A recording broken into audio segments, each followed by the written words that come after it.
make you so special? Why did he bless you? Think about it. I woke up this morning. Got a smile when I say that shit. I woke up this morning.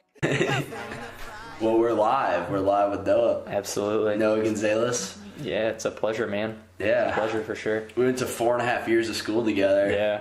I think we really kind of connected, I think sophomore or junior year, because I knew about who you were freshman year, but we didn't interact or anything, but right. I think sophomore or junior year is really when we became friends, and then because we started having a lot of overlapping classes together. Yeah, it started off with 1 or 2 classes, and I remember the first time I ever actually talked to you, I was I had heard a bunch about you freshman year. So I just remember coming up to you one day. I was all bad. No, dude, it was always good. And I was like, this is somebody I definitely think that I would like to get to know. And so I remember I went up to him and was like, so I guess you're Jordan Fischer. You're like, yeah, that's me, man. What's up? It's like, hey, what's going on? But yeah, man, how the time flies for sure. Oh yeah. Yeah, it's wild. And then that semester we were talking about before the podcast that we spent together at Maryville. Mm-hmm. That was. Yeah, when did you end up leaving Maryville? Join the Air Force. I believe it would have been 2015. So I guess it was I think that was the same year I was there. Yeah, it would have been. So. It would have been. Yeah, that was second semester of 2015. So it would have been the next semester after I left. Yeah, so it would have been because I left in May. I joined in January and I left for basic in May. So yeah. What kind of drove that action on that decision? Well, to be completely honest, kind of like what we were talking about, it honestly went with Isaiah passing away. Mm-hmm. I was kind of going through a whole lot because I actually was in Colorado for a little bit, came back, went to school, was trying to find a job, just working some stupid stuff, and then Isaiah had passed away. And I was... Because that was the October of that fall semester, yeah. So then I was living with my parents, and I was having issues. I was really, kind of depressed after that. And they had ended up actually kicking me out. So I moved in with my friend Nick, and we were both just going to school, not really doing much. And I was just sitting there feeling all kinds of depressed. And I was like, you know what? This isn't who I am. This isn't who I want to be. This isn't who Isaiah would want me to be. Right. And I had always, from when I was younger, always played with Army men, that kind of thing. And I had always talked to my parents about it. And eventually I was just like, I'm an adult. I can make that decision. Right, yeah. I was just I looked into it one day. My cousin had joined prior to me joining. She gave me all the information. So you kind of hit a low point in life, and then you're like, I need to get myself back together, and you kind of came out on top. Yeah, for sure. Do you think that was the right decision for you? Yeah, for sure. I definitely think that good for you. It started to get my life together. I still obviously have a lot of stuff to figure out, but I still as do we all. Yeah, I still I think that kind of was a major proponent of getting those wheels turning. So how it goes. Right. Yeah, good for you, man. Yeah, man. Appreciate it. Yeah, well, the one thing I always remembered about you, as I told you before the pod as well, was we would sit in our history class together, yeah. And any free time we got, we would just talk. You were one of the people that I would give credit to that really got my mind thinking in a lot of ways. You know what I mean? Because it's you kind of got my mind away from the pedestrian levels of consciousness and started to kind of challenge my own beliefs, question my own beliefs, and just really dig deep a little bit. And I think those conversations, especially during the most important parts of your development, especially during high school, whenever you're really starting to develop into an adult and you start to form those opinions and thought processes and things like that. The way that I looked at it was that although our conversations were very beneficial and I expressed a lot of opinions and things like that, it actually, I caused myself to challenge my own opinions because I was hearing what you were saying and I was voicing my own opinions. It was well, when I say it like that, when I say it the way that I do, or when I think about it that way, it even challenged my own opinions by trying to challenge yours. Right. So we had this back and forth where I was the way that I think now and the things that I say and the things that I believe and see on the news and things like that, it all goes back to those because I was challenging my own opinions, taking other stances on things that I didn't normally. That's so important, man. That's so important. Because then your opinions become way more objective and a lot more, I guess, well-rounded if you're gonna take everybody else's opinions into consideration. Yeah. You start to see things in other perspectives when Right. normally everybody's saying like be your own person, but I think like for me it was really big to try to be my own person around like what other people also believed as well, if that makes sense. Like, Right. Yeah, and your beliefs are not like too firm. You know what I mean? Like, Yeah. some people cling too firmly, too tightly to their own beliefs. Yeah. And I guess it is kind of good to have like a loose belief. Like, this is what I believe, but I also see it this way a little bit. I also kind of see it this way a little bit. It's like, yeah, like you said, like, hey, this is what I believe, but you know, what can you bring to this conversation that would help also kind of mold that opinion? Yeah. And to have that takes a sense of open-mindedness to be able to consider that you're possibly wrong or maybe you're like partially right. Yeah. And a lot of humility as well, a lack of pride. Too. Yeah, absolutely. Respect. Yeah. Well, actually, I was looking at some big old philosophical questions. Let's get into it. And one, I remember you talking about memory at one point, so I was kind of like going through them all, looking, and I thought this was a great question for you. So human memory has been shown to be unreliable. How do you know which of your memories are genuine and which have been altered or made up? Because isn't it apparently whenever you like remember something, it's like the last time you recollected it. So it's like, it's not actually what happened. Yeah. So from what I understand on the topic, I think it's like, for why it's so hard to remember certain things, it's because you're not remembering the action, it's you're remembering yourself remembering it. So it's like, I could tell you, hey, you know, I went to the ice cream shop and I got 3 scoops of ice cream and a waffle cone, but then the next time I could be like, hey, actually, like, yeah, I remember I went to the ice cream shop and I got 2 scoops instead of it being, well, I'm not sure if it's 2 or 3, you know, that kind of thing. So it's like, and a Sunday. Like, yeah, your memory starts to kind of get broken up into like what you actually remember and kind of these more minute details that may or may not change. It's like when you tell a story, it never seems like you're telling the same story twice. True. Always like, there's always details that you leave out because they're not as important or they didn't actually happen, those kinds of things. Or maybe if like you were telling the story and something was more appealing to the audience, it's that's more of an incentive for your memory to exaggerate it. Yeah. So if you decided to exaggerate it that one time and it was like effective, you got some laughs out of it, then you're like, okay, that was good. I'm gonna keep doing more of that. Yeah, and I think like, so this is actually a really like interesting topic that I had with one of my psychology teachers. I can't remember exactly when it was, but we're actually talking about like what makes you you, like what makes you an individual. How do you identify yourself? And a lot of people are talking about like, oh, I've got my name, you know, I've got, you know, I'm me, people call me my name, that kind of thing. So for me, it was like how, like the memories that I had of myself. It's like where I can place myself in my own life. It's like if somebody's like, hey dude, we had a really good time at that party, right? I'm like, I never went to a party because in my mind, in my life, I never went to that party whether or not I was there or not. So if I don't believe that I was there, if I don't remember being there, to me I was never there. Yeah, like maybe you had like a negative memory at that party, so your mind kind of shunned it out. Yeah, so if I never remember that, or if I can't place myself in that situation, how do I know? How do I believe that I was there? Because I don't remember it.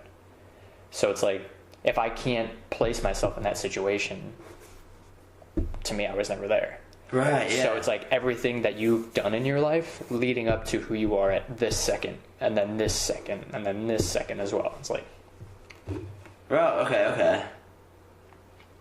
Yeah, I think it's just like a build-up of compounding memories and compounding like actions and events and experiences that like lead up to, you know, who you are as an individual. And that's kind of what defines your identity. Yeah, because like people can say, oh, I have a name, or oh, I have consciousness of my own, you know, my own being, which is great, but what about people who don't have kind of that disconnect of like not really being able to identify like right and wrong and have like a conscious, like people who are like what would be, I guess, clinically like psychotic or those kinds of things that like have that disconnect of like empathy and all those kinds of things. It's like they can't identify, I guess, emotions, or they don't take social cues, so that way they don't like identify themselves and how they play a part in an experience or in an environment. Okay.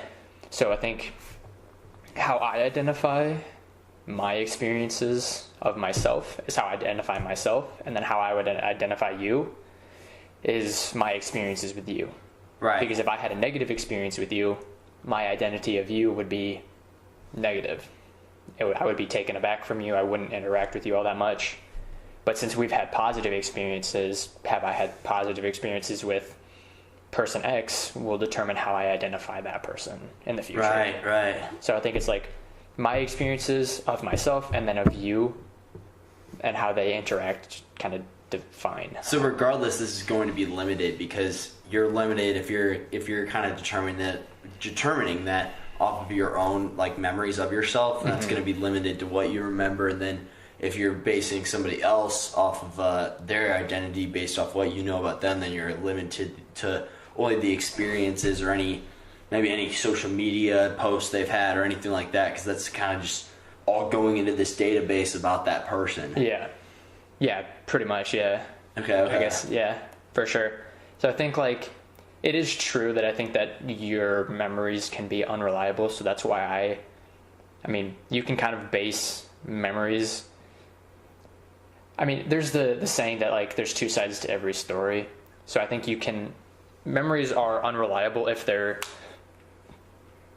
individual. Like, if the way that I remember something is one way and then you remember something a different way, we can kind of take those two memories and ideas and put them together, and we can kind of get a full picture of what it might have actually happened. Right. But is that really the truth? Or is it just, do you think it's closer to the truth? It's as close to the truth as we can actually be, because there's no way, shape, or form that anybody can remember every single detail of the situation. Like, I can't remember exactly what color the walls were of the house that I was in. Or the way you remember it. Yeah, or the way that the light looked against the wallpaper or some shit. Like, you can't remember. Mind chooses to remember. Yeah, you can't. Significance. It remembers like actions and some details and things like that. So I think like the way that I remember Mr. Balt's history class and the way that you remember it might be different, but it's the same class. It's the same memory, if that makes sense. It's also kind of the same line, like kind of coincides with everybody in that class is having a different experience because they're all thinking about different things. Maybe this person over here is thinking about a personal problem with their mom. Somebody over here is thinking about a tennis match after school. Yeah. Person over here is thinking about how hungry they are. Like, everybody's having a fully different experience, and even if we are all in the same exact room trying to engage in the same exact so I think conversation. I think the question of whether or not memory is reliable or unreliable or reliable, I think it is, in the fact that it is reliable and the fact that it's all we have to base right off of. It's like it is all we have. It's all we have. We can only like base, unless there's recording of it. Yeah, I mean, unless there's other sorts of evidence and things like that, other experiences that people share with us. Like, if I were to not talk about certain things, all I remember of that situation is negative or positive. That's as reliable as it can be. Right. You know? Yeah. But it's also unreliable in the fact that I don't know all of the angles, because like my experience sitting in I think it was the second row, fourth seat of Mr. Bolt's class. I think I was in third, right? It was like third or fourth, right? And then I was up against the wall, like third seat back. Yeah, and then it's funny how you remember that. Yeah, and then somebody else who was sitting on the other side of the room, even the angle of which we saw the whiteboard with all of the information, it changes the experience that you have. Different frames of reference. Yeah, so I could say, hey, it was a really good class. That's how I remember it. But somebody's like, well, Mr. Bolt was always in the way whenever he was writing on the whiteboard, so I couldn't see. Right. So it's like the information that if we were to tell somebody, hey, it was either a really good class or not a good class, it's subjective to the person's experience. So absolutely. It's reliable for myself. Well they can hear. Maybe they don't have the best hearing. They're sitting in the back, it's like, back corner. It's reliable for personal information, but it's unreliable for like third-party information. It's like I can't tell you how good it was because it might have been good for me, but it might have been bad for somebody else. Because then that almost requires like almost a human skill that is just never going to be fully developed, like empathetic memory. Yeah. You know what I mean? Like, it's like you got to remember it and then be empathetic of somebody else's subjective experience. Yeah, and I mean, you can always place context in being like, well, for me it was really good, but I don't know how it was for Jordan. I don't know how it was for David or person X, you know? Right. Yeah, it's always like you can build context around it, but... Plus, how many times do you remember something and then you think you remembered it identical to what it is, and then maybe like a video you haven't seen for a while, or a video you've never seen the video, and then you see it a little bit later, like maybe 2 weeks after the event happens. You're like, no way! Like I remembered it completely wrong. Yeah.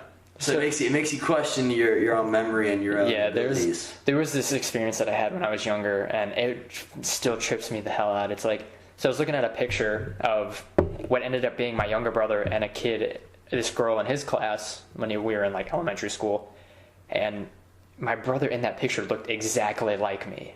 Yeah. Like almost identical. You're younger or older? My younger brother, and I was sitting there like, it's understandable that you guys look alike. I was like, what the fuck? I was not, who is this person? I was never in this experience. Like, what the hell? I'm sitting there thinking, like, I'm tripping out because I see this picture and I thought it looks like me. So in my mind, that's me. So you're searching your memory and I'm like, freaking out. I'm freaking the hell out. And then I was like sitting there staring at this picture, and my dad comes over. He's like, what the hell's going on? Like, what are you doing? I was like, when was this picture taken? He's like, dude, that's not you. I'm sitting there like, there's no way, because I get like when we were younger we looked a lot alike, and I couldn't put myself in that situation. It turns out I was never in that situation, but so in my mind it was like it was unreliable and provided that information that I needed to put myself in that situation. But that's completely understandable. Yeah, it makes complete sense. But in your mind it plays tricks on you, thinking like, hey, like your eyes see like, hey, that's me. Was your mind starting to create memories that weren't real? I was trying to like play back, and I was like, okay, put myself in this situation. I'm looking up, I see somebody taking a picture of me with a girl next to me, but I was like, it was just never reliable enough for me to be able to be like, yeah, dude, that's me. And it turns out it never was. Well, like the girl next to you is what got you. You're like, well, obviously that's me. I'm pulling girls. Yeah, I was like, well, I mean, it's no different. Nothing's changed. Yeah, it has to be me. And you just find out it's Jacob. I was like, well, yeah, unfortunately. It happens, man. Well, what do you think life would be like without memory? Ooh. Life without memory. It'd be like a fish. It'd be fucking insanity. There'd be no such thing as relationships. Yeah, there'd be a lot less meaning. You couldn't have goals because you couldn't remember what the fuck the goals are. Yeah, there's no way that you would be able to even.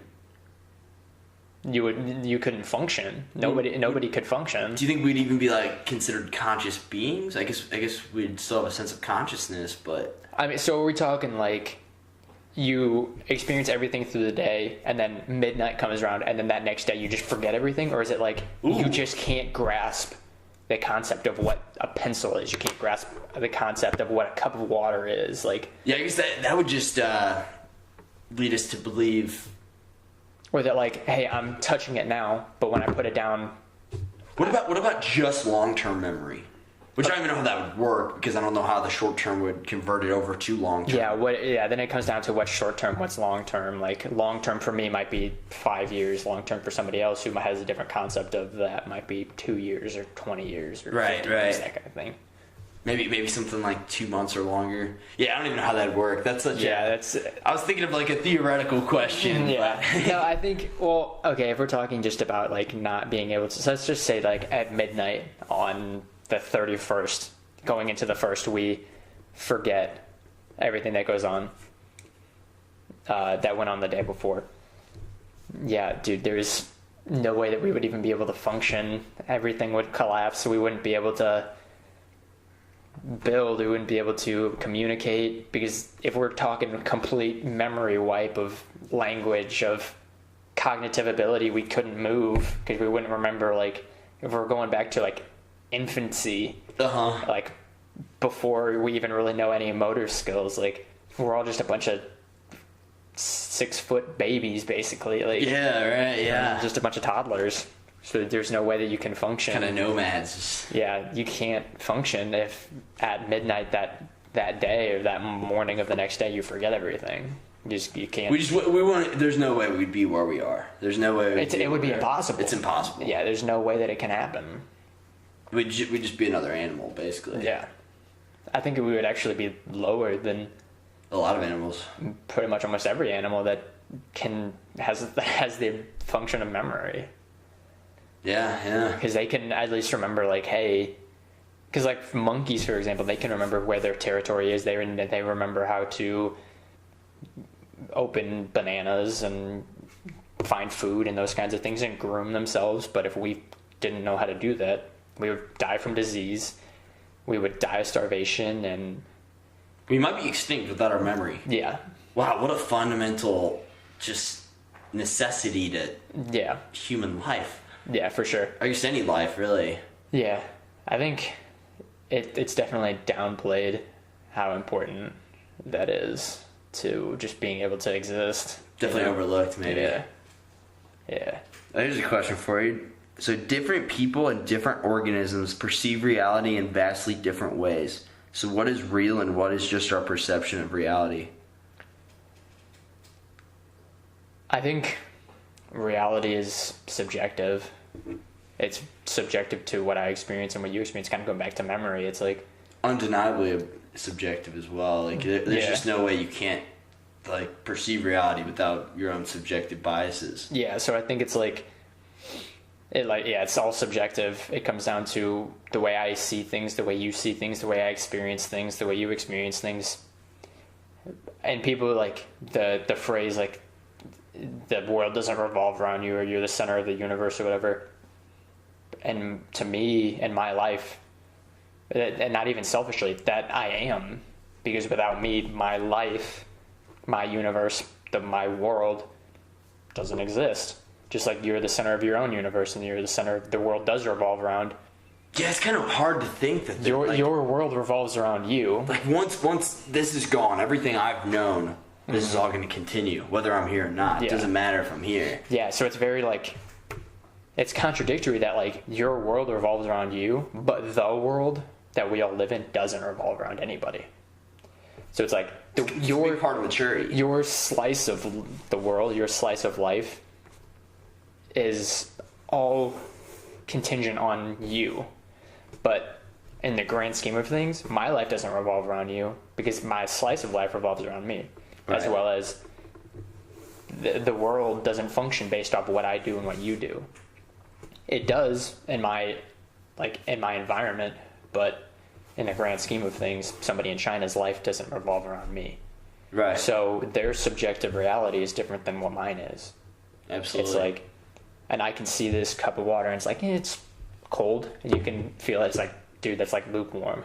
Or it's like room temperature. It's all relative. It's all relative to perception and my perception of that subjective reality. Standards as well plays in there. Yeah, for sure. Because if I'm okay with it being this temperature, if I'm not used to water being this temperature, for all intents and purposes, that's cold to me, but it might be lukewarm to you because you're used to ice cold water or something like so fundamentally basic as that. Because you have hypersensitive gums, and maybe I'm used to warm water or whatever. Yeah. Absolutely. Yeah, it's like I think that also like it goes back to like how if evolution is the cause of what got us to be here, it's like that's kind of what caused us to evolve. Like we were able to push past these certain limitations based on the things that we experienced and the way that we perceived the function and of like our reality. It's like we developed the ability to use tools while others didn't because we found a necessity for them. Right. And other species couldn't use them or didn't have the mental capacity to use them and things like that. Like or to create them. Yeah. So I think it all comes down to just like your subjective reality and how it plays a part in my subjective reality.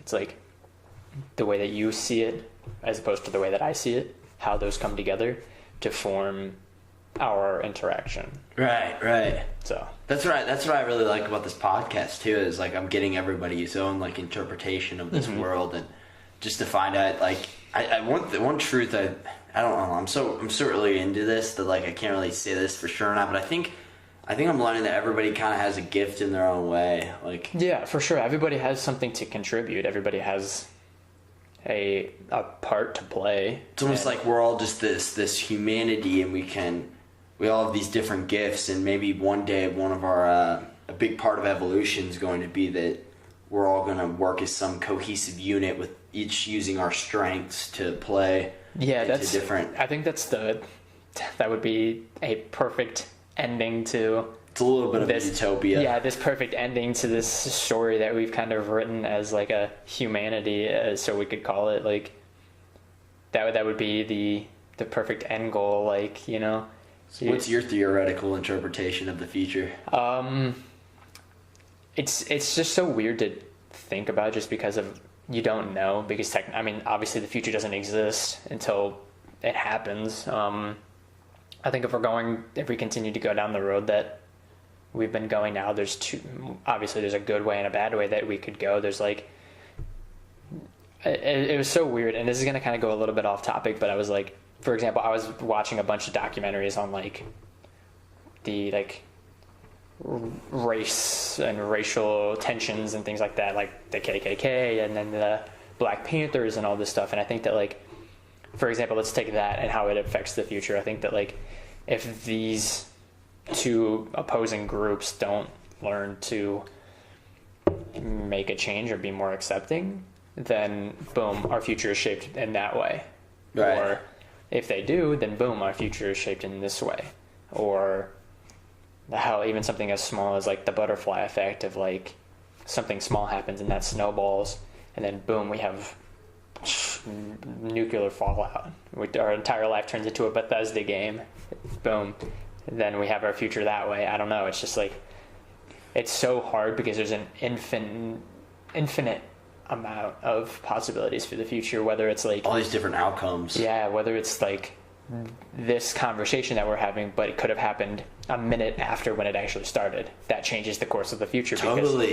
Because then I leave 5 minutes later, I leave a minute later, maybe I don't think about something the way that it happened because the air conditioning just kicked on and I was distracted by that and I lost that thought. It's all like, it's impossible to have an idea of what's going to happen in a minute, in a second. Like, I could just snap and be like, you know what, I don't like the way you're looking at me. And then our relationship is ruined. Right. And, you know, who knows? So I guess that kind of plays along the lines of almost if you have the free will to determine how you're going to respond to certain situations. Yeah. And I think even then, like, you never know how you're going to respond to certain situations until you're in them. People can be like, you know, prepare for the worst, you know, hope for the best, but prepare for the worst. Well, the worst is, you don't know what the worst is. You can think what the worst is. You could be like, oh, well, the worst is my parents being murdered. I mean, God forbid, obviously. Right. But, you know, that at the time might be the worst, but then something else could happen a day later, and that could put you in an even worse spot. Right, true. And, yeah, so I think that, like... And even just the smallest thing could set you off after that. And even on the other spectrum, like, hope for the best. I don't know what is the best. What is the best possible outcome? Right. That is it money? Is it just pure happiness? You know, it all comes down to like what is both ends of the spectrum. What is the worst? What is the best? And just like we were saying earlier, it's all relative. Yeah, it's all relative to my little slice of reality and your little slice of reality. So. I think about that a lot. I think about the ripple effect a lot. Like you were saying, like what if right now I can't find my keys trying to leave the door, and I'm running all around the house. I'm pissed off. I don't know. It's taking me 20 minutes. I can't find my fucking keys anywhere. And what if the reason I didn't find my keys was there was a higher purpose in that, and maybe if I would have found my keys and left on time, the time I was planning to leave at, then I would have gotten in a car accident. That was, you know, like, and then you think that also comes down to your memory not always being reliable because you remember having your keys somewhere else. Right. But it's unreliable in the most basic form because they're not there or where you remember it. So you try to retrace your steps, but then you find your keys in the last spot because you forgot to trace back to that one spot. You forget like, oh, I went to the fridge, and then I went to the pantry, then I went to the bathroom. But in between the fridge and the pantry, you looked in the couch and you dropped your keys under the couch. You know, that kind of thing. It's like... But some of it's just chance, like it just slipped out of your pocket. But yeah, you're totally right. Sometimes it's just a lack of memory. Like you just kind of autonomously like threw your keys down, not even thinking about it consciously, like just in that like semi-conscious state of mind. And you're probably your mind's on something completely different, and your keys are over there.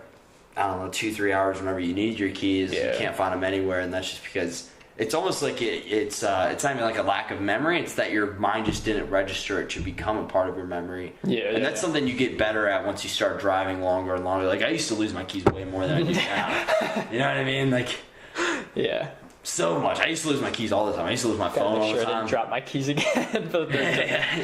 Now that we're talking about it, gotta get that tally mark going. Yeah, for sure. But yeah, again, I think. In conclusion on that topic, I just think that reality really just comes down to you. Like, nobody can ever... I mean, there's always that topic of, like, you know, is reality exactly how we see it? What if things, you know... like, really kind of crazy theories is, like, what if the oxygen is actually just, like, drugged and we're not seeing things the way that they actually are? I think that's... I've heard some scientists say that we're actually hallucinating this reality, which... I mean... more plausible than I don't know. I think it... To me, I don't see it being plausible, but, I mean, if there's evidence behind it, then sure, I'll be open-minded to the idea of it, but... Dude, that would take so much time and so much effort just to make sure that everybody sees... this chair is black instead of green. Yeah, it'd be ridiculous. Yeah, like it wouldn't be worth the time. There's just no, reason for that to be the case. For us to all be hallucinating, so that we don't see things going on certain ways. Like, reminds me of the plot of The Giver. Like whenever they all have to take their pill every morning, and then he stops taking his pill. Spoiler alert. Yeah. I actually did a podcast last night with you know Shay, and then do you know Kusha by chance? Yeah. Then my cousin Mason, of course. Yeah. And no joke, dude, the three of them talked about movies the entire time, and I just sat here because I don't I try not to spend my time watching movies or watching like playing video games or I do, but like I try to limit my amount of time. So they'd probably name 50 movies. Like no joke, dude. They were just going back and forth with movies, and I had seen out of these 50 maybe like 3. Yeah, I've ruined movies for myself kind of just because instead of actually watching it for the plot, I think that like I wonder what the fuck that actor's thinking, having to like say all of these lines super emotionally to this lady that he probably has no interest or connection with. Yeah. But he has to convince himself that he does. You're kind of psychoanalyzing these actors and what they're going through. Yeah, and I start looking at him like, okay, well, if they really felt that way, if they really had this kind of emotional moment in the rain with this woman that they love, it never plays out. I mean, I always go into what the actor and actresses are thinking instead of it being like, oh, that's a really nice scene. Right. Or like, I was watching the new Star Wars movie, and I'm not going to go into spoilers, but there's like certain scenes in it, I'm like, what is I wonder what that person is thinking, not the character, but the actor or actress in that situation. Like, what are they thinking? Did it take the director a time to like convince them that that's what they needed to do? But that's movie's completely different topics. Or they've so fully indulged in that character that they've completely convinced themselves that they are that character. They are that person, which, I mean, I think those are always the best people, like Robin Williams. Right. I can see that. Dude was method actor out the ass. It's crazy how he can make all of us happy, but not himself. At the end of the day, man. Unfortunate, rest in peace. Yeah, that is, because I know that, who was it, like, Heath Ledger, he played the Joker? Heath Ledger, yeah. Heath Ledger? Yeah, Heath Ledger, yeah. He locked himself in a hotel room for like, or I guess it was the entire hotel, one of the two, but he locked himself in there for 2 months straight. Mm-hmm. Just to get into the mindset of somebody who's would then eventually become the Joker. Holy shit. Yeah. That's some people, and like, he probably rewired his neurochemistry. Yeah, The Revenant. I've seen part of it. I haven't seen the entire thing. I think it's Leonardo DiCaprio. He went out and spent months out in the woods. No way. Yeah, in the fucking freezing cold, just to get into the mindset of like being out there and like the movies, so that he can then method act. He went and spent fucking however long. Holy shit. In the woods, in the freezing cold, in a tent, just by himself. It's also crazy to think that movie was only based like 200 years ago, and how far we've come since then. Yeah. That's wild. But yeah, that's the dedication that some actors like put into their work. Mm-hmm. It's undeniably impressive. Yeah. Yeah, without a doubt. So do you believe in fate? No. No? Nope. No, I think... No, actually, do you believe things are more like chance and chaos, kind of? To be completely honest, I don't believe in fate, destiny, chance, luck. I think everything is how... I don't know. I'm so, like... It's such an interesting thought to have that, like, oh... And we'll never know. Well, this person is naturally more lucky. Well, what the fuck is luck? Give me a piece of paper and say, this is luck. Yeah, true. Give me a number. Give me my luck number. I want to know what my percentage of luck in each situation is. I want to know your percentage of luck and why you're more lucky than I am. Especially whenever it's just completely random. Yeah, I want to know why person X is destined to succeed while, person Y is destined to live on the street. That's just... So do you think Steve Jobs was destined to create the iPhone, or do you think he did because he put in enough hard work and time and curiosity? No, I think he put himself in situations. Even if he didn't put himself in situations, sometimes things just happen. I don't think it's fate that things happen, because there's no... The thing that I've come to realize is that, like, it's hard for me personally to believe in a lot of things if it's not physically in front of me. If there's no evidence or proof behind it. There's no evidence saying that, like, this was fate. Well, not necessarily that this was fate, because fate isn't physical. You can't have like there isn't a book on, you read it and then you're destined to do something great, or there's no like number that you can say like this is your probability of being more successful than person X. Like, yeah, you can take into account like environment and socioeconomic status, and some people say race and gender and those kinds of things, but like, I was born a white guy in St. Charles. I don't think that makes me any more destined to be successful than, or fate doesn't make me more successful than an African-American man in St. Charles. Like, versus so you're kind of saying the cards you were dealt doesn't really determine anything. I don't think the cards I was dealt, I mean, there's reasons to believe that, like, person X, I don't want to use, like, race or anything, but, like, that person X who was born in a suburban as opposed to a rural or an urban would be more successful than the person, suburban person's more successful than this person. I mean, yeah, I don't believe in all that. I just think it all comes down to, like, how you treat the gift of life that you were given, whether it's a gift or not. Maybe it's just kind of hell, it just happens. Right, yeah. I mean, I don't know. I think it just comes down to what you do with it. And if I were to just sit back and let fate take its course, or let destiny take its course, I'm going to be sitting there for a fucking long time, because if I'm just sitting in my room saying, you know what, fuck it, destiny's got it. Right, yeah. No, like, nothing's going to happen. I'm going to be sitting in my room, and then eventually, like, is it my mom's destiny to kick me out of the house because I'm being lazy and I'm just letting life take its course? Like, nothing's going to happen. Am I destined to sit in my room? Why am I destined to do that? Right, as opposed to somebody else not being destined to do that, And I guess anything you do, any action you take, or any inaction you don't, or any action you don't take, like, you can always say that was destined to happen, because that is what happened.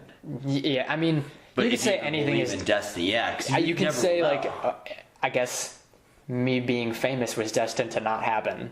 Right.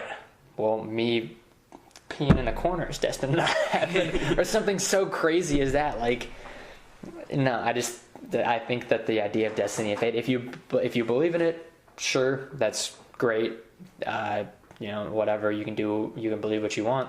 Personally, Nah, it's not for me, man. More than anything, I just don't know what to believe, but I kind of do consider the possibility of something to be destined, and I don't know if that's because I like that thought. You know what I mean? Like, well, that you're on the kind of like a predetermined path, or kind of like almost like your higher self has already chosen everything that's going to happen in your life, and everything that's happened happens for a reason. But then doesn't that kind of seem limited? What do you mean? That you're like, okay, so you have this path, so you're only supposed to be on this path.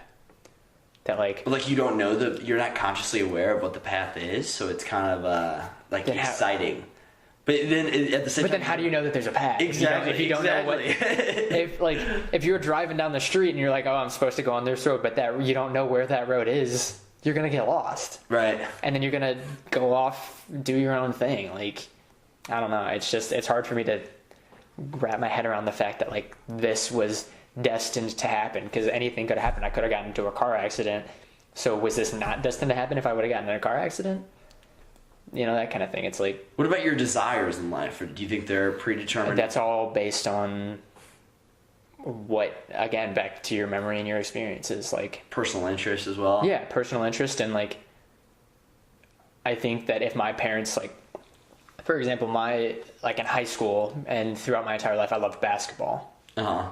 I was never the best at it, but I loved... A lot better than me. I loved playing the game. I loved watching it. I still love watching it. But that's because, like, when I remember watching my first basketball game with my dad on TV, and I was watching, like, I think it was like my first experience watching basketball was Kobe. I watched him, and yeah, I remember I was like, dude, this guy is insane. He's so good. I want to be just like him. I want to do this. I want to do that. So when I was younger, I would play basketball just so I could, emulate this. And then as you grow up, you're like, hey, I want to be in the NBA. And my dad was like, oh yeah, you keep working hard. Anything is possible. Anything is possible. And I don't think I was destined to not make it to the NBA. I just don't think I put in enough work. I don't think I cared enough about it. Right. At a certain point, I don't think I was destined to not, because if I were to put in the work, anybody could say, well, you were destined to do it.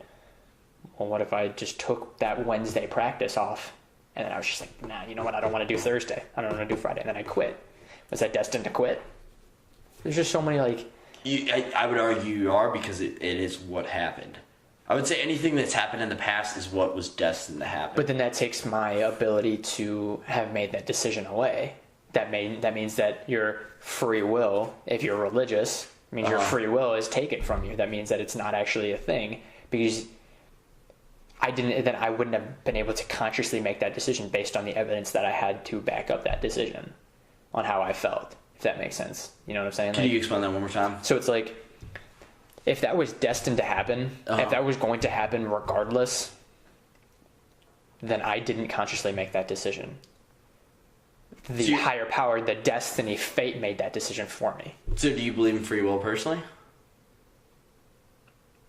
I don't like calling it free will, because then people use free will in like a religious sense. I think that really? I've never heard anybody use it like that. Yeah, we all have free will. Because like going back to, obviously Adam and Eve, right? That's where a whole free will comes off of, because Eve ate the apple. She shared it with Adam. Adam ate the apple, and he's like, hey, from now on, you don't get to live here. You make your own decisions. Blah, blah, blah, blah, blah. You made the decision to disobey me, so now you get the decision to not live in paradise. And in a religious sense, people are like, oh yeah, we have free will. God gave us free will. No, I just think that we have free will. It's not even so much that I'm not religious. It's just, there's so many aspects to this. It's not that I'm not religious. I'm not particularly, but I don't know. I just think that if there's destiny, then we don't have free will. Okay. For the religious people. Is there a possibility you could have free will if there is destiny? No.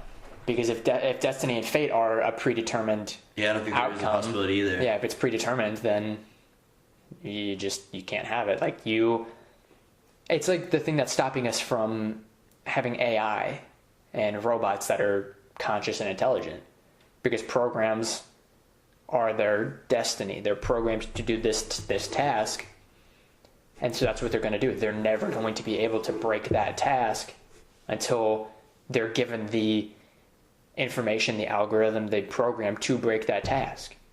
Okay.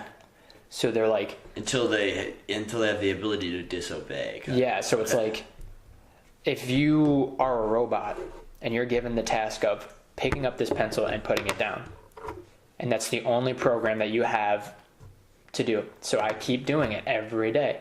I'm destined to do that every day.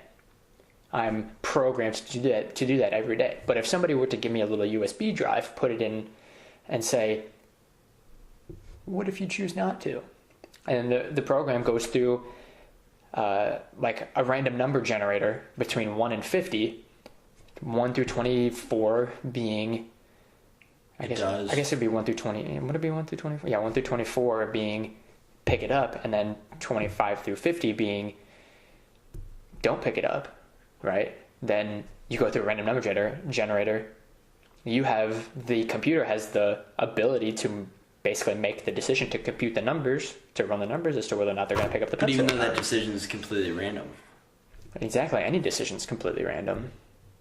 And you're picking from the infinite. You're picking from it's a random decision. Choice of possibilities. Yeah, you have the options in front of you to either pick up the water or pick up the pencil. I decide, well, if I pick up the water, then I have water in my hand. So in a way, it's important to kind of broaden your perspective to be able to interpret and consider all of the realm of possibilities around you, so that you can because in theory, if you can consider more possibilities, then you have more time to choose the correct answer, the less wrong answer. Yeah, so it's like, if I'm not programmed, if there's no task that is like required for me to exist, then there's no destiny. Okay. There's no fate. I'm not destined to continue this action just to survive. Right. But, I mean, eating, drinking, sleeping, those kinds of things, you can argue that those are destiny or whatever, but I don't have to eat one day. I can eat tomorrow and I can still survive. I cannot drink for 3 hours, 7 hours, whatever, and then drink water tomorrow and I can still survive. I'm not destined to every day provide myself with sustenance. So there's still a choice there. There's still a choice there, yeah. Then that's my free will, my ability to say yes or no. That's what I'm going to do or not. Well, there's are you familiar with Sam Harris by chance? I've heard the name. I'm not really familiar with. I'm not exactly sure exactly what he does. I know he's an author, and I've heard him on some podcasts. I'm not super familiar with who he is. Yeah. But he makes the argument that free will is a complete illusion, and a lot of his backing on that is that EEG scanners, and I'm probably butchering this exactly because I don't know the difference between an fMRI and an EEG scanner, but apparently EKG scanners, that's hard. EEG. Okay. EKGs is hard. Yeah, that's right. Okay. But they're able to somehow scan brain activity. So if they ask a question before they consciously are aware of their answer or how they're going to respond in this question, there's activity in the brain that appears 7 to 10 seconds before they're consciously aware. So he argues that most of these desires, most of these interests are subconsciously predetermined, or not predetermined because he doesn't believe in a deterministic universe, but he doesn't believe in free will either. So he's saying that basically all of your desires are based on they subconsciously arise. Everything is subconscious. Yeah, absolutely, it's subconscious. But so do you think there's a higher power working through us? No, I think that I think that argument is very it's very basic. It's my desire. Well, that's also my basic interpretation of it. I've only read the book once and a half. And if at the basic form, if that's the argument, then he's not wrong, but he's not breaking any ground. Right. My subconscious desire is, I'm going to go to Subway after this because I really want a sandwich. But, that's just because I want a sandwich.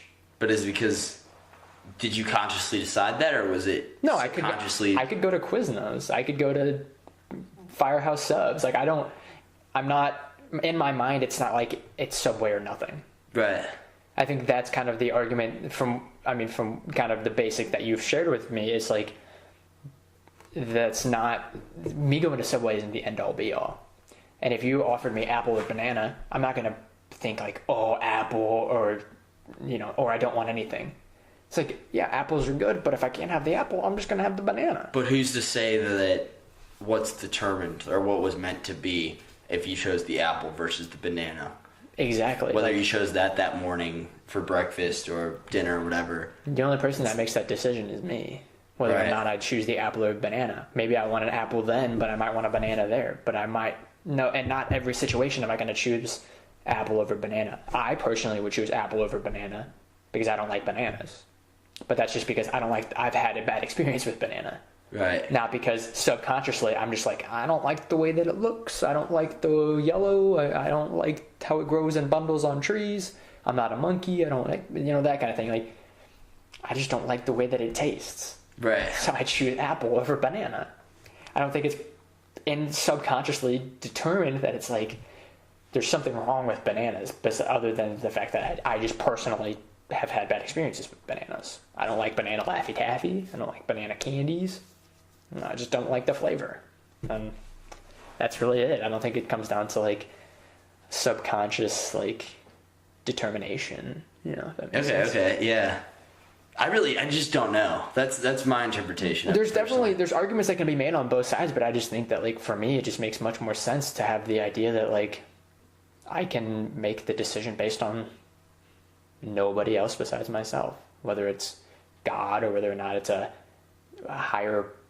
different scientific power that it's the God particle, whatever. It's just me. I will say I like to feed myself the illusion of fate a lot because I like the way it makes me feel. So it's comforting. So it's nice to believe in something. I have my own personal subjective biases towards it. So more than anything, like I said, I don't believe in fate necessarily, but I don't not believe in it as well. I'm more just open to it's kind of like idea. in the back of your mind, it's like it's an interesting concept, but like it's not something you're just holding on to for dear life. Right. For me, it's like okay, I'm not gonna lie. I sometimes think like, in my head, I question like, well, was that supposed to happen, or is it a result of something that I did, right? So if it's like, but if I'm sitting there thinking like, hey, this bad thing is happening, but I'm just gonna ride it out because, hey, fate's got my back. Then I'm not taking care of the issue. That's a different take than I personally like to take. And yeah.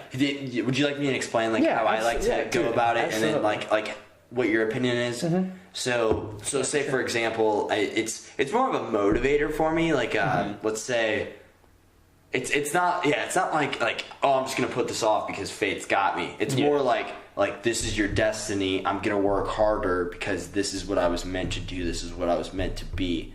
Kind of deal. Like for example, I know with reading this year, I put in a lot of work and I read up to like somewhere around like 30 books, which is by far more than I've ever read my entire life. Yeah, for sure. And I've put in the work, and sometimes like I didn't necessarily feel like reading, and I would put in the discipline. I'd be like, this aligns with your goals in life and it's kind of your destiny to read these books so that you can grow as a person and be the best you that you possibly can be. So I kind of use it to do the exact opposite. I'd use it to inspire action instead of giving myself an outlet, giving myself an excuse not to take action. Yeah, I mean, it's definitely that's kind of how I viewed it as well, where like if I question whether or not destiny is actually a thing, it's like for me I look at it like, okay, if this is meant to be, what do I have to do to get it? What do I have to do for this to happen? Instead of it just being like, hey, I'm on a roller coaster, I know where it's going to end. Right. I know there's going to be loops and there's going to be turns and I'm going to go upside down and topsy-turvy and somebody behind me is going to puke. Like, I know there's definitely some people out there that think that. But for me personally, it's like, whether or not it's meant to be or not, the only person that really determines what I'm meant to be is me. Based on what I choose to do. Because you can control what you do and what your actions are going to take. Yeah, and if that's the case, then is that really destiny or fate? True. Because you can always shape your destiny. You always shape your destiny. You control your destiny, but then at the end of the day, then the root of what destiny is, this predetermined idea, this predetermined finish, it just completely nullifies the entire. Like, it's contradictory. You're totally right. You control your destiny. Well, then it's not your destiny. It's not destiny if you control it. To me personally, but I don't know. That's just kind of my take on it. Do you think life's full of purpose or purposelessness? No,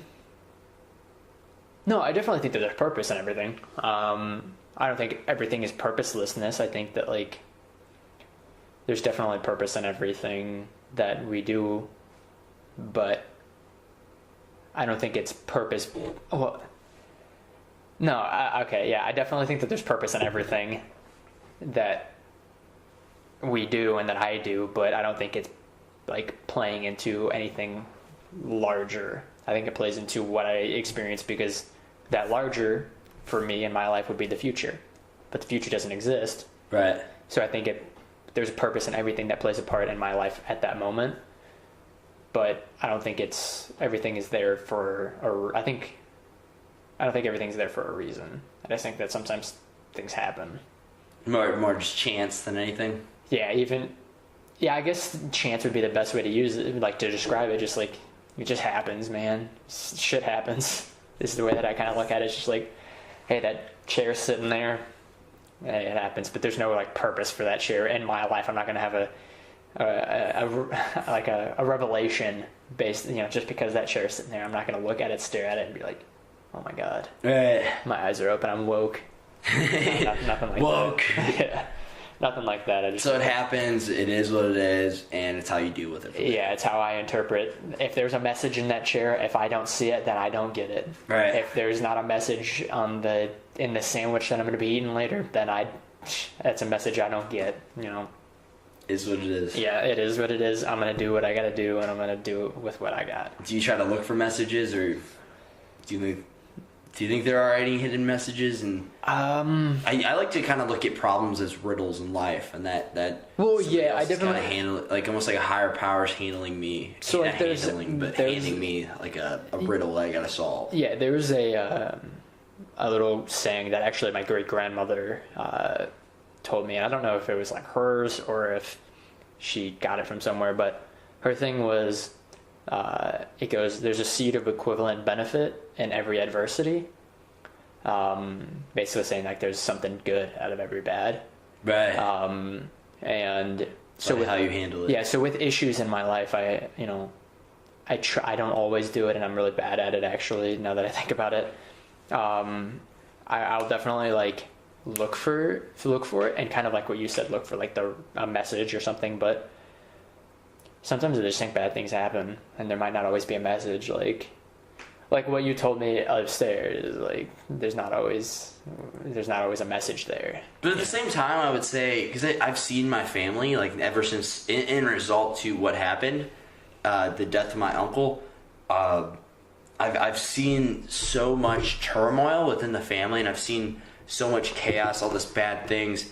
And what I realized throughout this whole entire process is that whenever you deal with a death, and whenever there's money and inheritance involved with the death, that you need to, I think to work, it's way more important for the relatives of the deceased to work in a spirit of harmony together, and to really just put love above greed and revenge and all that in your hierarchy of things. Yeah, so I think that, like, and for a kind of an example that we can both relate to, like what we were talking about beforehand, Isaiah, him passing away a couple of years ago. Like, I don't think that there's personal. I mean, people could make the argument, like, oh, you wouldn't have kind of tried to turn your life around as much as I had at the time if that hadn't happened, or I wouldn't have looked at things the way that I did if that hadn't happened. I don't think that's the case. I don't think that him committing suicide had to have been the thing that got the wheels turning in my head. I think that there were plenty of things that could have happened. I don't think that his death was the only thing that, like, that message, I don't think that, you know, if that makes sense. Like, that message wasn't lying in his passing. You're right.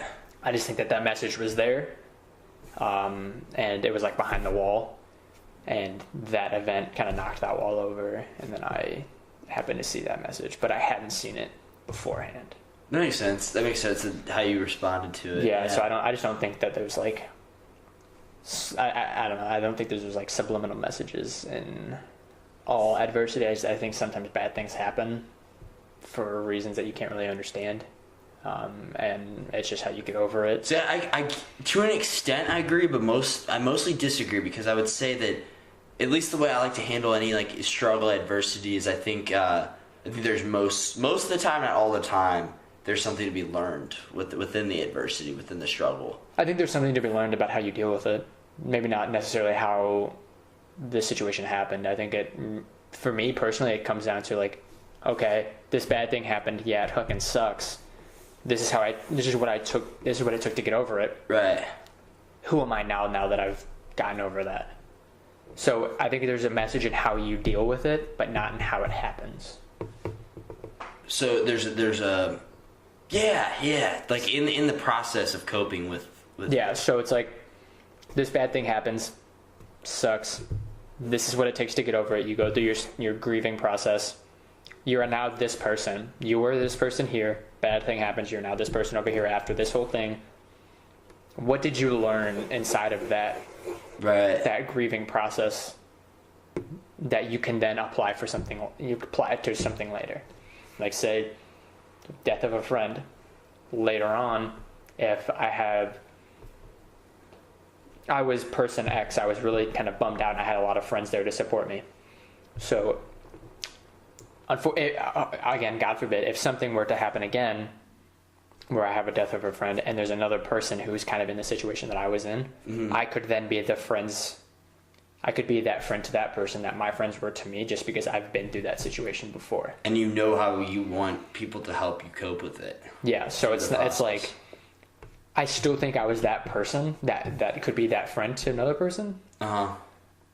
Before that. So you're learning empathy through that situation. You develop a different sense of empathy, because I never had a friend that had a close friend that had happened to before. I had never been in a situation where a good friend of mine. You can actually relate. Yeah, so it's like, I was that person. I was this person here. I'm still that same person, but I've just been through this experience. Yeah. So then I can relate it there. But I don't think because of that experience, I'm any different. I could be any different to this person than I was before, if that makes sense. Yeah. So I don't know. I know whenever something shitty does happen to you, like, for example, we'll use Isaiah as an example again. Like, if that were to happen to you and somebody walked up to you while you're coping with this, and they can tell you're going through a hard time, I think it means a lot more if somebody walks up and they're like, hey, it's like, I know what you're going through. I had a friend pass away to suicide as well. Yeah. Like, I get it. I totally understand where you're going through. Versus somebody else, like, for example, last night my buddy's mom's in the hospital right now, and I gave him a call, and I just didn't really know how to respond. I'm like, dude, I'm sorry. Like, yeah. I'm like, I'm sorry. I just don't know what to say as well. And I'm sorry that this happened. I'm also sorry that I don't know what to say, because I can't relate to you right now, but I'm here for you. Like, yeah, for sure. It's a little bit harder to communicate that empathy for somebody whenever you haven't gone through it personally. Yeah, absolutely. But yeah, I don't know. I don't know if there's necessarily messages in every bad thing. I think there can be, but I think there's also more significance in the dealing with it and the getting over it. What about, like, something maybe in the process of dealing with it, you learned something about yourself? Yeah, that's more along those lines, where it's like you develop something, like you learn something about yourself that you might not have known prior, but it's because you dealt with it in a certain way. I think it's because you dealt with it in a certain way more so than the action happening. Because, like, say, for example, like, and we keep using Isaiah, but here, like, I don't really want to talk too much about it, but his father had passed away. Right. When he was younger. And to a heart condition, right? Something like that, yeah. I think it was because he had a tattoo of the heart on his heart. I don't think that that passing of that family member, you know, made Isaiah, I mean, obviously it affects who you are, right? But I don't think that, like, I don't know, it's hard to explain. He was a genuinely good person, and I think that he just was natural. That's just who he was as a person, as an individual. I don't think that, like, there was a message in the fact that his dad passed away. I don't think there was a message in that, like, hey, your dad passed away, but this is what you're going to learn about yourself. Right. I don't think that that's a thing, and I don't, like, for people who believe that, sure. Like, if you can see a message in that, great. You know, that's absolutely fine. I just don't see, like, if in those major tragedies, I don't think there's a message in the Las Vegas shooting. Right. I don't think there's a message in the Manchester bombing.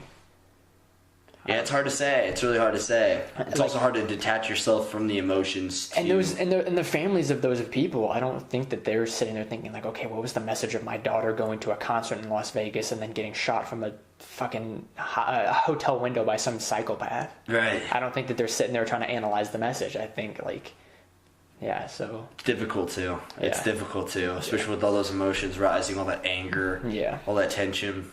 But simple stuff like, you know, failing a test, yeah, there's probably a message in that. Study more. Or, like, getting in a fight with your family or something like that. Like, you know, do what you gotta do. So why do you think the caliber of the tragedy determines if there is or isn't a message? Well, I think I think it's more of what caused the incident, what caused the...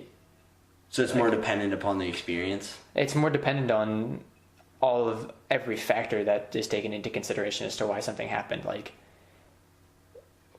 okay, how about this? Like, do you see a message in the Las Vegas shooting?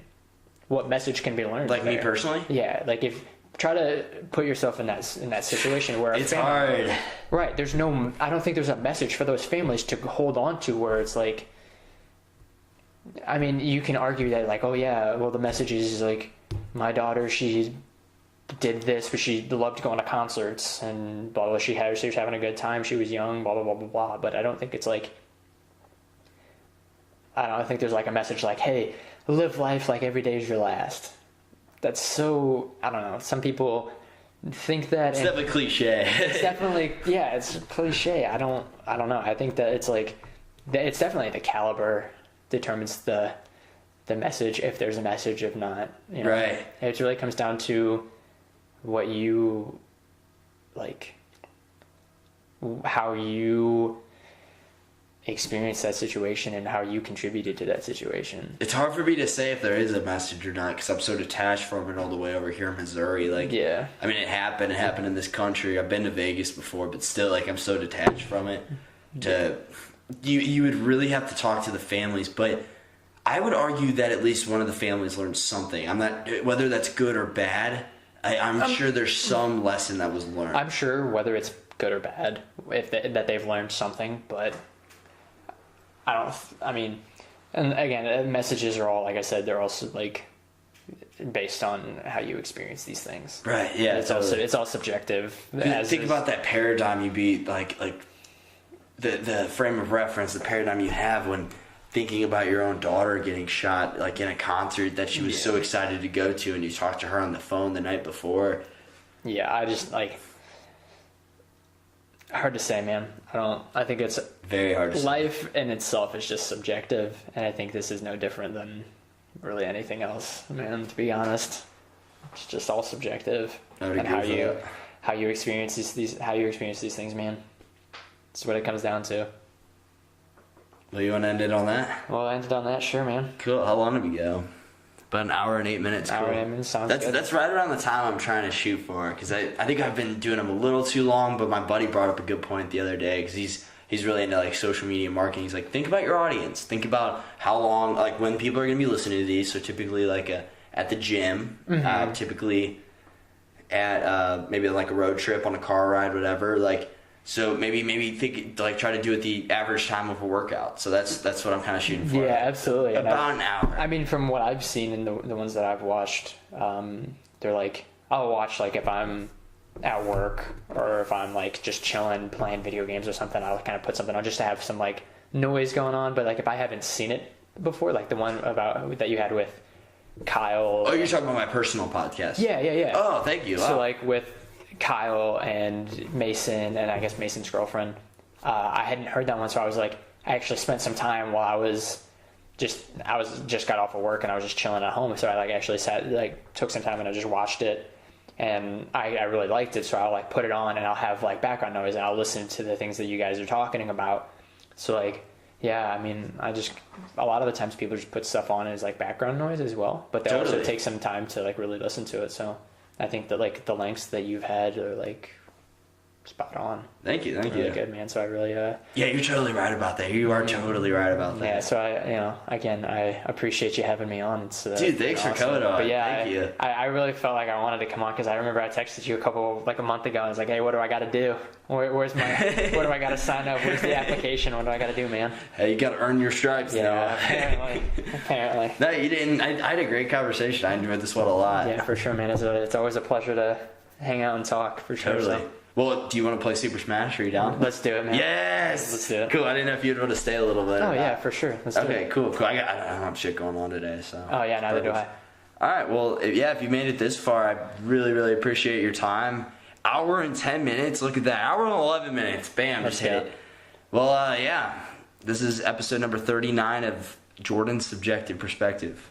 I almost said Noah's Subjective Perspective because I read your name right there. All right, cool. Bye.